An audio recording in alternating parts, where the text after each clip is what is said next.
Hey guys, back here with Tua for another video. And in this video, I just want to talk a little bit about some of the grooming needs that your Bull Mastiff will have. They're pretty low maintenance dogs when it comes to grooming, but there is a few things that I just like to do. And I'm going to break this down into things that I do daily, weekly, monthly, and then lastly, just stuff that I do as needed. And there's not going to be anything too groundbreaking here, and a lot of this is the same stuff that you would do with a lot of different dogs. But I just wanted to show you how I do things, what I do it, when I do it, how I do it.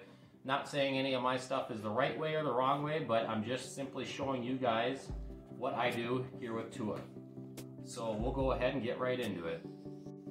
So one of the first things that I do with him daily as far as grooming goes is with his eyes, and it's just wiping away the sleep in his eyes, or the eye boogers, or the eye gunk, or eye junk, whatever you guys call it. And he pretty much has that stuff in his eyes after every nap, and obviously when he wakes up in the morning. So I'd say several times a day I'm wiping that away.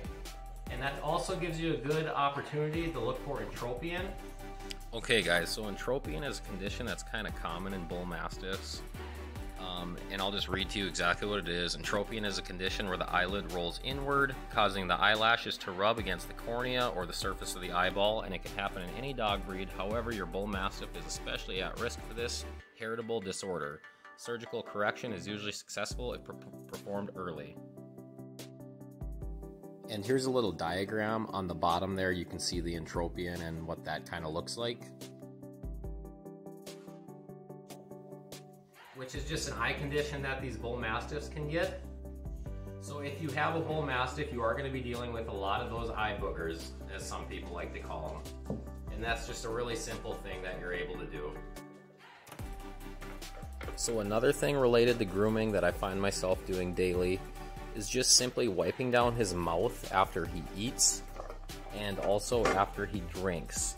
He does get a little bit of, I guess, what I call food drool on his mouth when he's eating and drinking, and I just simply wipe that away with a paper towel. It's no big deal. I just kind of get up in his jowls there and go ahead and just wipe him off. As you can see, he's not really too fond of me doing this, and that's kind of just what's left on the paper towel there.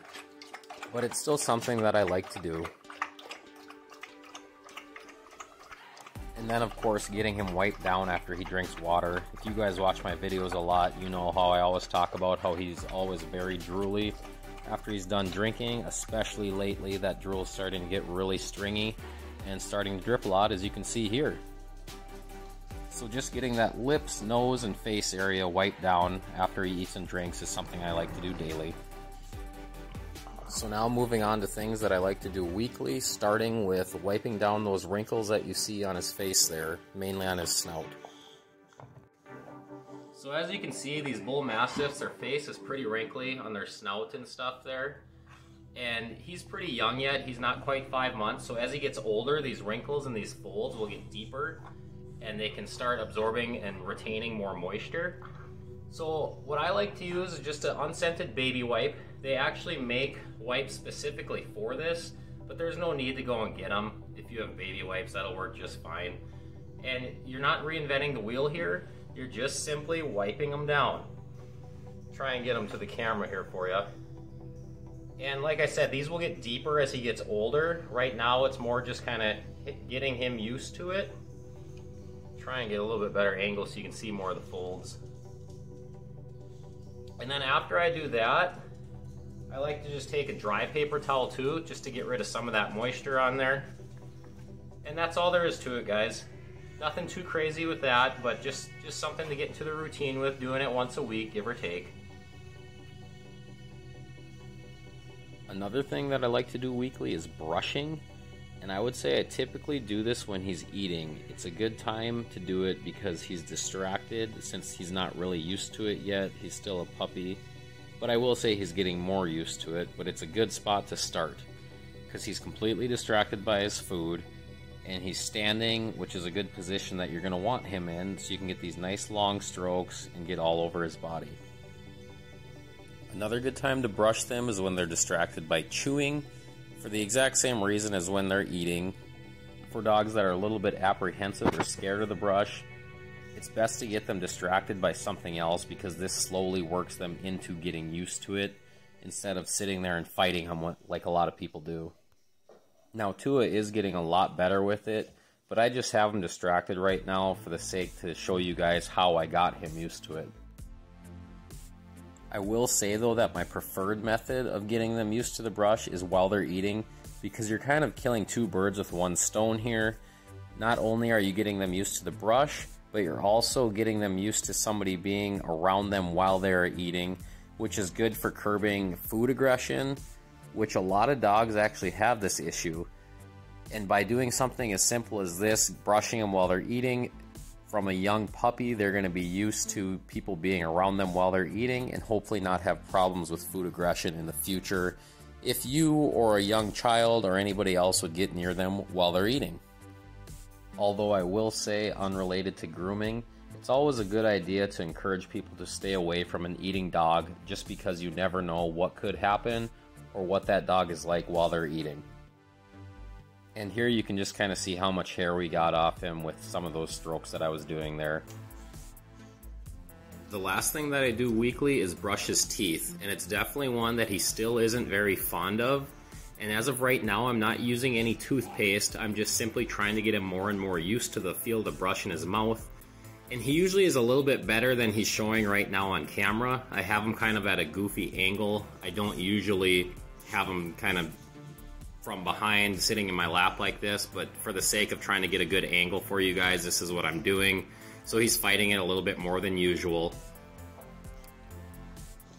But basically all I'm doing here is making sure I hit all of his teeth from a couple different angles. I don't really spend too much time on this, and like I said, I'm eventually going to get some dog toothpaste as he gets a little bit older here.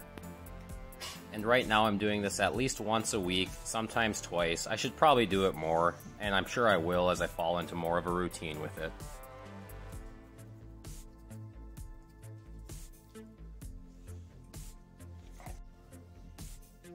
So one of the things that I like to do at least monthly is clean his ears. And what I'm basically doing here is wrapping a baby wipe around my finger and just kind of gently massaging the inside of his ear, being very careful not to go too deep. And you'll see what I cake out of here after about a month. You can see a little bit of earwax on here.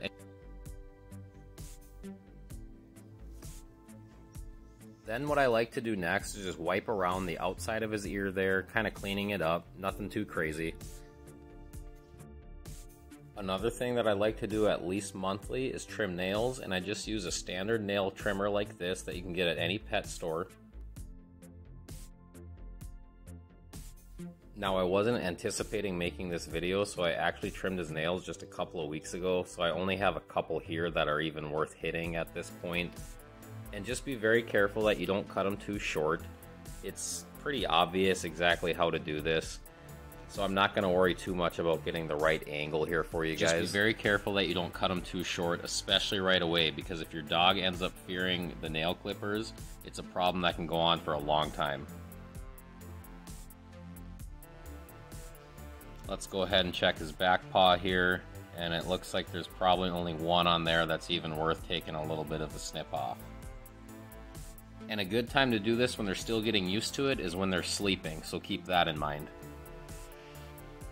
And the last thing that I do about once a month related to grooming is just check over his paw pads and the top of his paws every once in a while, usually after I'm done trimming nails.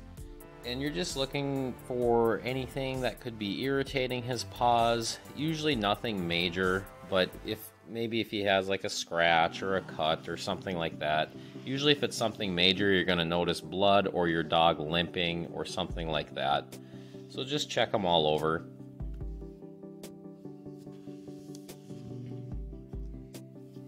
And again with this, guys, you're not reinventing the wheel. You're just simply checking your dog over quickly.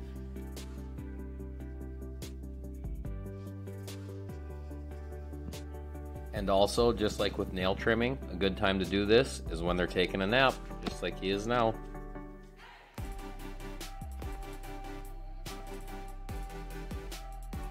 The last thing that I do as far as grooming goes, and the only thing in the as needed category, is bathing. The reason I have it in the as needed category is because it's going to be different for everybody. Here's an example. A dog living in an apartment downtown New York City is going to need a bath a lot less than a dog living out in the country or on a farm where they're constantly outside, running through grass, running through woods, rolling around in the dirt, things like that. It's really going to be based on your dog and how dirty or clean they continue to stay day to day or week to week or month to month. But I would say you probably want to give them at least a couple of baths a year, even if they're an inside dog. But there's really no right or wrong amount of baths you should give your dog in a year, in my opinion. It's just based on your own personal decision and how dirty you feel your dog is getting. So that is everything that I do as far as grooming goes, guys. Let me know if there's anything that I missed that you guys do that I should be doing as well. This was never meant to be an exact how-to list of exactly what you should do or anything like that. Just wanted to simply show you guys what I do with Tua here as far as grooming goes. And if I had to say which one of these was the most important as far as what you should get your dog used to immediately, it would be nail trimming. Because that's one that I've personally seen can really take a turn for the worse pretty quickly. I know of a couple of dogs myself that have really bad problems as far as getting their nails trimmed, that they actually have to be put under to get them done. So that's definitely not something that you'd want your dog to go through. So to me, that's probably the most important one. Otherwise, the rest of them are just stuff that your dog will get used to pretty easily, pretty quickly. And yeah, go ahead and let me know if I missed anything. Otherwise, thanks for watching, guys, and take care.